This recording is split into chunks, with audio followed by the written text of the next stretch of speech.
जी हाँ, नमस्कार मित्रों। तो आज है 25 जनवरी, यानी यूपीएससी प्रीलिम्स को अभी 4 महीने और 11 दिन ही बाकी है।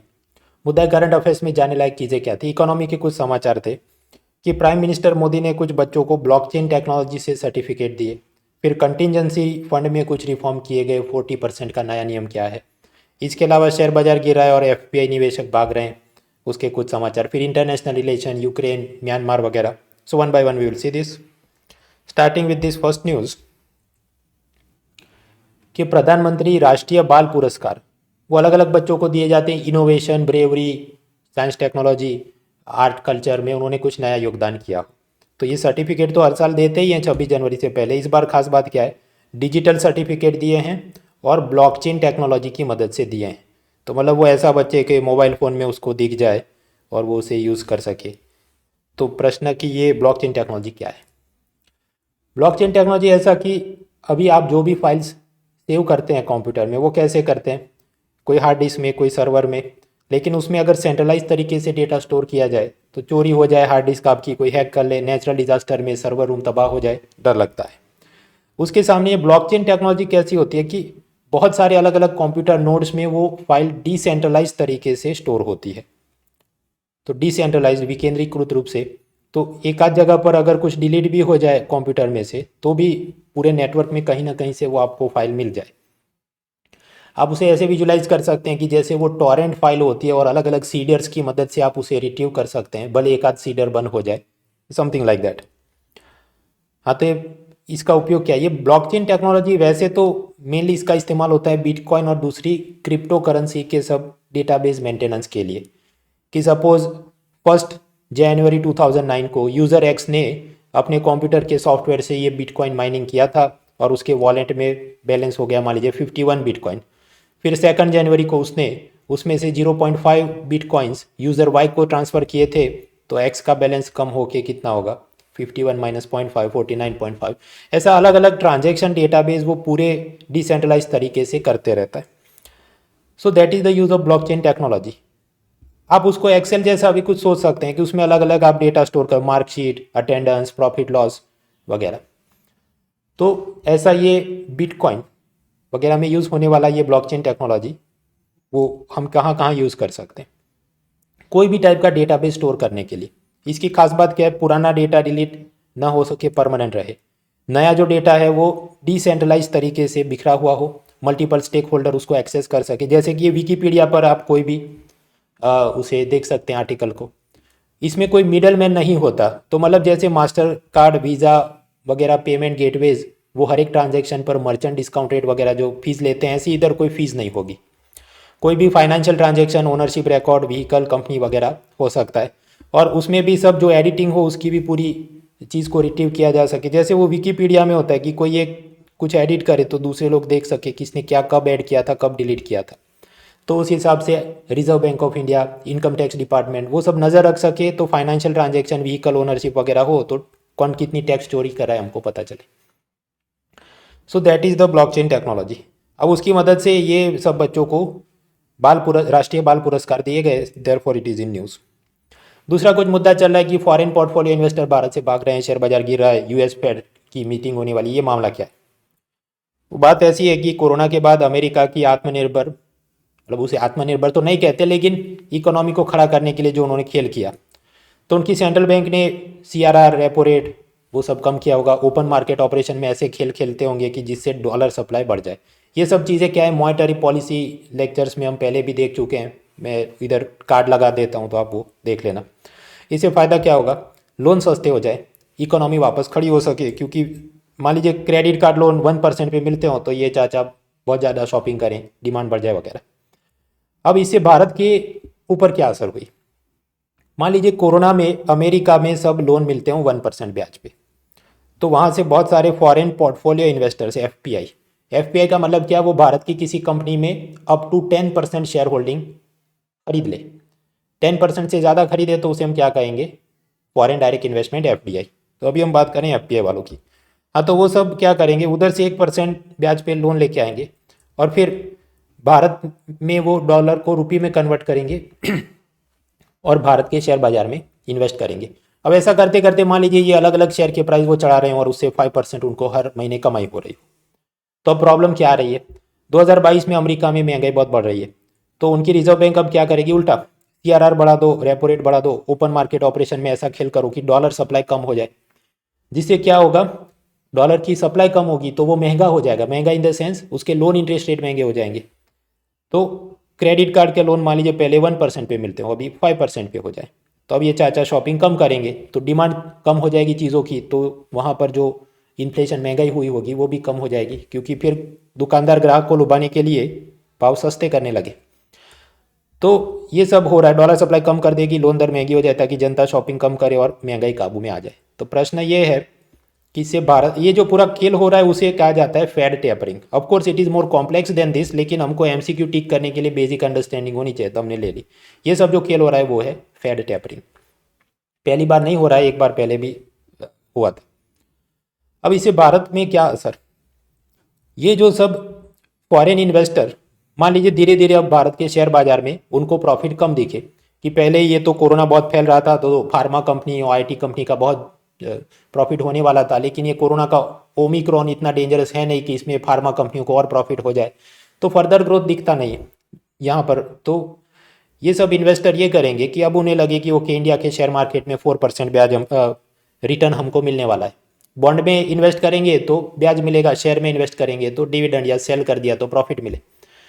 तो अब ये सोचिए, अच्छा इधर तो मुझे 4% मिला इंडिया के शेयर मार्केट में, तो मैं क्या करूं, अपने सारे शेयर्स इंडिया के शेयर मार्केट में जो भी मैंने खरीदा अलग अलग कंपनियां उसको बेच देता हूं, मुझे रुपया मिलेगा, उसको मैं डॉलर में कन्वर्ट करूं और वो वाले डॉलर लेके मैं वापस अमेरिका भाग जाऊं, और वहाँ ये जो चाचा थे जिसको पहले 1% ब्याज पे लोन मिल रहे थे, तो मैं उसको बोलूँ कि मैं तुमको अब तो उनकी सेंट्रल बैंक ने सब चीज़ें महंगी करवा दी, लोन महंगे करवा दिए, तो क्योंकि वहाँ सपोज लोन इंटरेस्ट रेट 5% हो गए, तो ये एफपीआई वाला इधर से पैसा उठाए और उधर उस अंकल को कि तुमको देखो बैंक से 5% पे मिलेगा तो मैं तुमको 4.5% पे दे देता हूँ लोन में पैसा, ये लो। Of course it is also more complex than that कि वो एन इधर से पैसा उधर कैसे जाएगा, फिर उसके अलग अलग NBFC company, peer to peer lending वगैरह अलग चीज़ें, सब हम पढ़ने नहीं बैठेंगे, बेसिक आइडिया सफिशेंट। ये एफपीआई वाला ऐसा क्यों करेगा, क्योंकि भारत में उसको 4% रिटर्न मिला है और अमेरिका में 4.5। इसके और भी आयाम हैं कि बॉन्ड यील्ड कैसे असर करती है, ऑयल प्राइस कैसे असर करते हैं, कमोडिटी प्राइस असर कर रहे हैं, वो सब नया इकोनॉमिक सर्वे ऑब्जर्वेशन दे तब हम देखेंगे। तो कुल मिलाकर चीज़ें क्या होगी, ये सब फॉरेन इन्वेस्टर भारत के बाजार में जो जो शेयर्स उन्होंने खरीदे होंगे अलग अलग कंपनियों के, बजाज फिनसर्व, टेक महिंद्रा, ग्रासिम वगैरह, उसको बेच के वो भागना शुरू करेंगे, तो उसके चलते सब शेयर्स के प्राइस गिर रहे हैं। और ये निफ्टी और सेंसेक्स क्या है, एक प्रकार से वो आपको एवरेज क्या शेयर मार्केट में चल रहा है वो दिखा रहा है, तो जब भी सेलिंग ज़्यादा होगी तो प्राइस गिरने लगते हैं। तो अब ये कुछ दिन इसकी एक्सप्लेन सीरीज वगैरह आ सकती है, तो हमने मेन चीज़ें देख ली। तीसरा मुद्दा चल रहा है कि कुछ कंटिजेंसी फंड में रिफॉर्म लिए गए, ये बात क्या है। सबसे पहले तो हम पढ़ते हैं कंसोलिडेटेड फंड या संचित निधि क्या है। वो ऐसा कि ये सरकार को अलग अलग इनकम टैक्स, जीएसटी वगैरह टैक्स रेवेन्यू की इनकम हुई वो किधर जाएगी, तो ये वाली तिजोरी में जाएगी जिसको हम कहते हैं कंसोलिडेटेड फंड। फिर भारत सरकार ने आरबीआई से, आईएमएफ, वर्ल्ड बैंक, इधर उधर से जितना पैसा लोन में लिया उसका प्रिंसिपल मूलधन किधर जाएगा, वो भी इस तिजोरी में जाएगा। फिर गवर्नमेंट ऑफ इंडिया ने खुद से ये ओएनजीसी जैसी सरकारी कंपनी या स्टेट गवर्नमेंट या फॉरेन गवर्नमेंट जैसे म्यांमार, नेपाल, भूटान, उनको लोन में पैसा दिया हो और वो वाली पार्टियां भारत सरकार को लोन का प्रिंसिपल इंटरेस्ट सब वापस कर रही हो, तो वो वाली रकम किधर जाएगी, वो भी इस तिजोरी में जाएगी। So consolidated fund is made up from tax revenue, loans borrowed and loans recovered.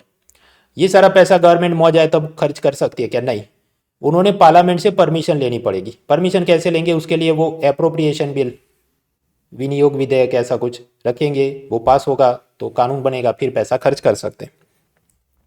तो वो तो चलते रहता है। इसके अलावा एक और भी चीज़ है कि इसमें से कुछ पैसा इमरजेंसी एक्सपेंस के लिए प्रेसिडेंट को दिया जाता है, जिसे हम कहते हैं कंटिजेंसी फंड, आकस्मिकता निधि under article 267 of the constitution. और फिर उसकी मदद से अचानक कोई इमरजेंसी आ जाए, डिजास्टर आ जाए, कोरोना जैसा सीन हो, तो पैसा खर्च कर सके, जिसके लिए पार्लियामेंट की पहले से परमिशन लेना जरूरी नहीं है। वो पैसा उनको दिया, वो खर्च करेंगे और चलते रहे। अब ये रकम कितनी होगी, पहले ये तिजोरी में 500 करोड़ रुपीज़ रखते थे, 2021 के बजट में बढ़ा के बोल दिया 30,000 करोड़ रखते हैं क्योंकि कोरोना वगैरह प्रॉब्लम्स है। अब इसका मतलब ये नहीं कि प्रेसिडेंट खुद उसकी चेकबुक लेके घूमेंगे या सूटकेस में लेके घूमेंगे, नहीं, वो काम देखता है फाइनेंस मिनिस्ट्री के नीचे डिपार्टमेंट ऑफ इकोनॉमिक अफेयर्स, आर्थिक मामलों का विभाग, उसका जो सेक्रेटरी मतलब top most officer, IAS officer होगा, वो देखता है। तो पहले तो ये 500 करोड़ या 30,000 करोड़ सारी की सारी चेकबुक या पैसों की सूटकेस उसके पास में रहती थी। 2022 में रिफॉर्म ऐसा लिया कि उसमें से 60% पैसा इसके हाथ में रहेगा और 40% पैसा डिपार्टमेंट ऑफ एक्सपेंडिचर, व्यय विभाग, वो भी फाइनेंस मिनिस्ट्री के नीचे, उसका सेक्रेटरी मतलब टॉप मोस्ट ऑफिसर जो आईएएस होगा, उसको बोला गया ये 30,000 करोड़ में से 40% रकम आपके पास रहेगी और इमरजेंसी सिचुएशन में उसको यूज़ करना है, और बाकी 60% वो इसके पास रहे। So this is the reform taken. ये फाइनेंस मिनिस्ट्री में वैसे डिपार्टमेंट कितने होते हैं? एक होता है डिपार्टमेंट ऑफ इकोनॉमिक अफेयर जो बजट बनाने का काम देखे, दूसरा होता है डिपार्टमेंट ऑफ रेवेन्यू जो डायरेक्ट इनडायरेक्ट टैक्स कलेक्शन का काम देखे, तीसरा होता है department of expenditure, staff salary, schemes के खर्चे, वो सब वो देखता है। फिर होता है डिपार्टमेंट ऑफ फाइनेंशियल सर्विसेज, तो ये सब अलग अलग बैंक, एनबीएफसी, उनके साथ जो तालमेल बिठाना है, सरकारी बैंकों में बासेल 3 नॉर्म्स के लिए जो रिकैपिटलाइजेशन, पुनः पूंजीकरण करना है, फिर ये अटल पेंशन, जीवन ज्योति बीमा, इधर उधर की योजनाओं का कुछ गाइडलाइंस इशू करनी, वो सारा काम ये लोग देखते हैं। फाइनेंशियल सर्विसेज विभाग के नीचे एक होता है बैंक बोर्ड ब्यूरो, जो कि ये सब सरकारी बैंकों में कौन सीएमडी बने वगैरह के भी काम देखता है। फिर 2 डिपार्टमेंट है, DIPAM and department of public enterprises, ये दोनों का काम है सरकारी कंपनियों के साथ जुड़े सब डिसइन्वेस्टमेंट एंड अदर थिंग्स। तो ये जो 5 और अब तो खैर 6 है, लेटेस्ट डिपार्टमेंट ऐड हुआ, डिपार्टमेंट ऑफ पब्लिक एंटरप्राइजेस, उन सब का बॉस होगा एक एक एडमिनिस्ट्रेटिव बॉस, जिसको हम कहते हैं सेक्रेटरी, यूजुअली आईएएस ऑफिसर होता है। और इनमें से जो सीनियर मोस्ट होगा बैच के हिसाब से, कोई समझिए 1985 बैच में आईएएस बना था, कोई 84 में बना था, तो 84 वाले को कहेंगे कि वो ज़्यादा सीनियर है। हाँ, तो जो सबसे सीनियर होगा इन सब में उसको कहा जाएगा फाइनेंस सेक्रेटरी, वित्त सचिव। और उसकी खास बात क्या होती है, वो ₹1 का नोट पे साइन करता है। सारे के सारे कॉइन्स और ₹1 का नोट वो भारत सरकार इशू करती है, और उसके अलावा वाले जितने करेंसी नोट है जैसे ₹10, ₹50, ₹100, वो सब reserve bank of India issue करता है। तो इकोनॉमी के ये कुछ समाचार थे। अभी आगे बढ़ते हैं इंटरनेशनल रिलेशन में। क्या ये रशिया, बाजू में है यूक्रेन, यूक्रेन का एक एरिया था क्रीमिया, वो 2014 में रशिया ने हड़प लिया, एनेक्स कर लिया। क्यों? ताकि उसकी मदद से वो अपने सोल्जर्स और अपना जितना एक्सपोर्ट का सामान ब्लैक सी में भेज सके, और वहाँ से फिर वो जाएगा मेडिटेरेनियन सी में, वहाँ से इस तरफ जाए तो अटलांटिक अमेरिका, साउथ अमेरिका की तरफ, या फिर इधर सुएज कैनाल क्रॉस करके जाए तो रेड सी, और उसकी मदद से इंडियन ओशन और फिर भारत और एशिया की तरफ भेज सकता है। तो उसने ये किया। अब वापस धमाल क्यों चल रही है? क्योंकि 2022 में पुतिन ने यूक्रेन की बॉर्डर पर करीब 1 लाख सोल्जर्स को तैनात कर दिया है। पुतिन ऐसा बोलता है कि नाटो मुझे स्टैम्प पेपर पे लिख के दे कि यूक्रेन को वो नाटो की मेंबरशिप नहीं देगा। नाटो क्या है? नॉर्थ अटलांटिक ट्रीटी ऑर्गेनाइजेशन, वो अमेरिका, यूरोप, ये सब देशों का मिलिट्री ऑर्गेनाइजेशन है, जो ये पहले अफगानिस्तान में तालिबान के खिलाफ लड़ता था वगैरह। तो पुतिन नहीं चाहता कि यूक्रेन उसका मेंबर बने, क्योंकि वरना उसे प्रॉब्लम आएगी, क्योंकि उसके बॉर्डर में ये सब देश हैं। तो ये उसकी डिमांड है। अमेरिका कहता है नहीं कर सकते, यूरोपियन यूनियन कहता है हम भी नहीं चाहते, मतलब ऐसा स्टैम्प पेपर पे लिख के नहीं बोल सकते। बट यूरोपियन यूनियन में प्रॉब्लम ये है कि उनके पास मिलिट्री पावर इतना नहीं है कि बहुत, अगर रशिया और चाइना मिलकर अटैक करे तो कुछ नहीं कर सकते वो, क्योंकि यूरोपियन यूनियन की पार्लियामेंट वो ज़्यादातर LGBT rights, refugee crisis, Brexit, environment, Facebook वगैरह के सामने डेटा प्राइवेसी, उसी में लगे रहते हैं। उनके पास पैसा तो है, लेकिन कभी बंदूक, मिसाइल, तोप, तलवार वो सब बनाने में यूज़ नहीं किया। भारत और अमेरिका के लिए क्या है? टफ सिचुएशन, क्योंकि मान लीजिए अगर कोई ऐसा युद्ध हो जाए और फिर यूनाइटेड नेशन में उसको कंडेम करना हो कि हम इसकी निंदा करते हैं, कड़क शब्दों में निंदा करते हैं, रशिया ने गलत किया है, तो फिर इंडिया को क्या करे? वोट करे, हाँ में, ना में, एब्सटेन रहे, कुछ भी करे तो प्रॉब्लम आएगी। क्योंकि यूरोपियन यूनियन के साथ हमको दोस्ती चाहिए, ट्रेड अग्रीमेंट साइन करवाने, तो हम पुतिन के भी साथ बहुत दोस्ती नहीं दिखा सकते, और पुतिन के साथ दोस्ती नहीं दिखाई तो फिर चाइना को काउंटर करने में दिक्कत आएगी, और फिर वो जाके पाकिस्तान को मदद करे वगैरह, 500 एंगल निकाल सकते हैं। एक और मुद्दा चल रहा है, ये अपने नॉर्थ ईस्ट के स्टेट्स और बाजू में है म्यांमार। तो म्यांमार के जो मिलिट्री लीडर्स हैं उन्होंने भारत के ये जो इंसर्जेंट ग्रुप्स, उग्रवादी जैसे उल्फा वगैरह, उनके साथ एक सीक्रेट अग्रीमेंट साइन किया है। वो ऐसा कि उल्फा तुम मेरे शत्रुओं की मारकाट करो, मतलब ये आंग सान सूकी के जो सपोर्टर होंगे, रोहिंग्या वगैरह, उनकी तुम मारकाट करो, तो हम तुमको म्यांमार में शेल्टर देंगे, पनाह देंगे और इंडियन आर्मी से तुमको छिपाएंगे। तो उल्फा वाले मौज में है कि शुक्रिया म्यांमार सैन के तानाशाह, आपने हमको अपनी गोद में बिठा लिया, अब तो हम भारत के खिलाफ डबल जोर से उग्रवाद करेंगे। तो वो सब की आज लंबी चौड़ी कॉलम है, उसका ये जिस्ट है, किधर काम का है। मेंस पेपर 2 इंटरनेशनल रिलेशन और मेंस पेपर 3 बॉर्डर सिक्योरिटी और उसके साथ जुड़े सब मसले। तो यूपीएससी मेंस में पेपर 1 क्या होता है, history, society, geography. Mains paper 2 में क्या, polity, governance, welfare, international relation. Paper 3 में होता है इकोनॉमी। अब उसमें जो लेटेस्ट मेंस एग्ज़ाम हुई 2022 जनवरी में, उसके क्वेश्चन सब मैंने सॉल्व कर दिए थे फ्री लेक्चर में पिछले मंगलवार। फिर उसके बाद एग्रीकल्चर और एनवायरनमेंट में जो प्रश्न पूछे गए वो आज रात मंगलवार 9 बजे की फ्री क्लास में मैं करने वाला हूँ। उसके बाद science, technology, security, internal security सब देखेंगे। हाँ, तो आज रात हम मिल रहे हैं, रात को फ्री लाइव क्लास है, लिंक दिया है डिस्क्रिप्शन में, free unlock code is moral.org। Agriculture, environment, disaster के जो प्रश्न पूछे गए, land reform, micro irrigation, crop diversification, green grid, world health organization का एयर क्वालिटी, UNFCCC में भारत क्या बोला, अर्थक्वेक, लैंडस्लाइड्स, इस पे जो जो प्रश्न लेटेस्ट मेंस एग्जाम जो 2022 जनवरी में हुई थी उसके जवाब हम देखेंगे। इसके अलावा ये 26 जनवरी आ रही तो अनअकैडमी ने कुछ ऑफर डाला है। वो ऐसा कहता है कि आप अगर 1 ईयर का कोर्स लेते हैं तो उस पर 6 महीने एक्स्ट्रा फी, यानी कि 1.5 साल का 1.5 ईयर्स का आपको मिले। तो खासकर उन लोगों के लिए जो 2023 या 24 की एग्ज़ाम टारगेट कर रहे हैं और ऑप्शनल सब्जेक्ट और वो सब आराम से उनको सुकून से पढ़ना हो, तो लॉन्ग ड्यूरेशन सब्सक्रिप्शन चाहिए, यू कैन डू दैट। और उसमें भी ये डिस्काउंट कूपन कोड है moral.org। हाँ, तो ये आज के करंट अफेयर्स। अभी वापस आते हैं, ये तो हमने कुछ पावर पॉइंट में देखा, वही सब चीज़ें हैं। ये टेक्स्ट नोट के रूप में मैंने यही सब ब्लॉकचेन टेक्नोलॉजी और उसमें ये प्रधानमंत्री राष्ट्रीय बाल पुरस्कार वगैरह वो सब मैंने दिया है। ये टेक्स्ट नोट्स आपको मिल जाएंगे टेलीग्राम चैनल moral.org। फिर पूरी लंबी चौड़ी फाइल बनती है तो PDF बनाकर मैं डालता हूँ moral.org/current में। हाँ, तो ये एक काम हुआ। फिर ये शेयर मार्केट गिर रहा है और FPI और फेड टेपरिंग वो भी हमने देख लिया। फिर ये आर्टिकल 267 के नीचे कंटिजेंसी फंड वो भी हमने देख लिया कि उसमें अमाउंट 500 करोड़ से बढ़ा के 30,000 करोड़ की है और फिर उसमें से 40% रकम ये डिपार्टमेंट ऑफ एक्सपेंडिचर के हाथ में रखी जाए। फिर पॉलिटी और उसमें लेजिस्लेचर। तो ये जो बजट सत्र होगा उसमें ऐसा होगा कि राज्यसभा सुबह मीटिंग करेगी, मान लीजिए 2-3 घंटे, और फिर लोकसभा आफ्टरनून को मीटिंग करे, ताकि क्या हो, सब लोग एक साथ संसद में आए नहीं, भीड़ नहीं बढ़ जाए, सोशल डिस्टेंसिंग कोरोना में सब ठीक रहे। फिर कुछ कॉलम चल रही है कि कर्नाटक में किसी कॉलेज ने कहा कि लड़कियां हेड स्कार्फ नहीं, जो प्रॉपर यूनिफॉर्म है वो पहन के आए। अब उस पर कोर्ट को जजमेंट देने दो, फिर हम देखेंगे। अपनी एग्जाम कल सुबह नहीं है कि हम उसकी सब चिंता करने बैठे कि सेक्युलरिज्म खतरे में। Let the court speak about it, then we will prepare. International relation defence में हमने देखा ये रशिया, यूक्रेन और उसकी जो धमाल चल रही है। फिर तो ये उसकी लंबी चौड़ी नोट है। उसके बाद म्यांमार में कैसे उनकी मिलिट्री उल्फा वगैरह इंडियन इंसर्जेंट ग्रुप के साथ सीक्रेट अग्रीमेंट कर रही है कि तुम हमारे दुश्मनों को मारकाट करो, तो वो भारत को कैसे प्रॉब्लम करेगा वो हमने देखा। इसके अलावा इंटरनेशनल रिलेशन में ये अफ्रीका का नक्शा और ये बुर्किना फासो, ये ग्रीन कलर का छोटा सा देश जो है, उसमें भी ऐसी सब प्रेसिडेंट को हटा के मिलिट्री जनता उनके तानाशाह आ रहे हैं।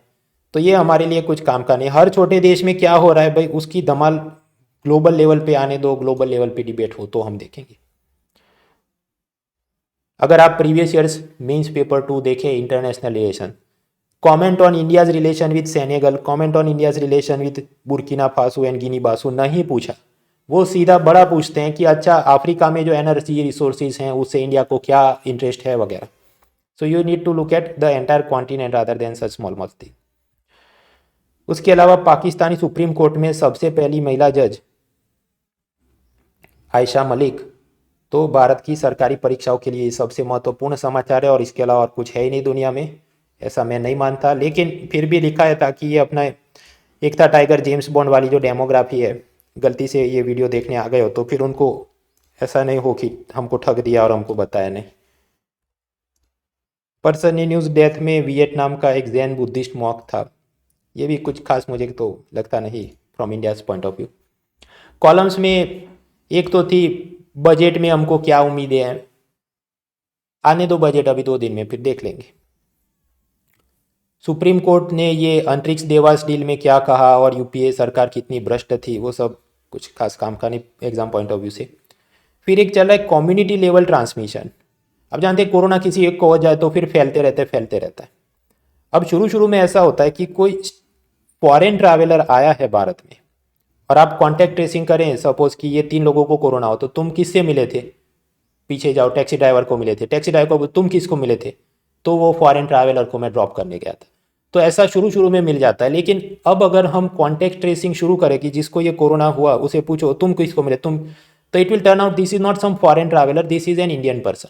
यानी कि अब कम्युनिटी ट्रांसमिशन स्टेज में हम पहुंच गए हैं।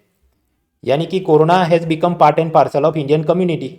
एक भारतीय ही दूसरे भारतीय को ये दे रहा है। तो ऐसा वर्ल्ड हेल्थ ऑर्गेनाइजेशन का सब क्लासिफिकेशन है। भारत सरकार ने कबूल किया कि हाँ हम भी कम्युनिटी ट्रांसमिशन स्टेज पे हैं। तो ये तो ऑब्वियस सी चीज़ है। अब इससे क्या होगा, ऑपरेशनल इम्पैक्ट, कुछ दिन रात कर्फ्यू हो जाएंगे, नहीं जो चल रहा है वही चलने वाला है। फिर एथिक्स और उसमें स्पोर्ट्स एथिक्स। वो मामला ऐसा है कि वीमेंस एशिया फुटबॉल कप होने वाली थी, उसमें भारत की मैच भी थी, लेकिन अचानक से भारत की 14 फीमेल फुटबॉलर्स को कोरोना पॉजिटिव हो गया। तो ये जो भी एशिया का फुटबॉल फेडरेशन होगा उन्होंने भारत को, टीम को निकाल दिया उस टूर्नामेंट से। तो इसमें हमको क्या समझना है, समझना ये है कि जंजीर उतनी ही मजबूत होती है जितनी उसकी सबसे कमज़ोर कड़ी होती है। A chain is only as strong as the weakest link. तो यानी कोरोना में जो भी लोग हैं उसमें अगर एक को भी हो जाए तो पूरी टीम को, पूरी प्लाटून को खतरा हो सकता है। इसलिए खेलकूद और मिलिट्री में कोरोना वैक्सीन कंपलसरी होना जरूरी है। उसमें फिर वो जो नोवाक जोकोविच बोलता है मेरा फ्रीडम है और प्राइवेसी और वो सारी पीपुड़ी बेमतलब है। असम का सबसे बड़ा सिविलियन अवार्ड, नागरिक पुरस्कार असम वैभव, किसको मिला, रतन टाटा को। फिर हमने देखा था नेताजी सुभाष चंद्र बोस की प्रतिमा इंडिया गेट के नीचे लगने वाली, इंडिया गेट की जो छतरी है कैनोपी उसके नीचे लगने वाली है, वो कौन डिसाइड करेगा, तो वो काम सौंपा है अद्वैत गदानायक को। पर्सन इन न्यूज़ में फिर ICC cricketer of the year award Bharat की 2 महिलाओं को अब तक इतिहास में मिला, एक झूलन गोस्वामी को 2007 में और अभी लेटेस्ट स्मृति मंदाना 2022 को। So this was the news for today. और बाकी तैयार हो जाए रात को ये मीन्स मॉडल आंसर की अपनी series. The link is given in description. Free unlock code is मोड़ा.org।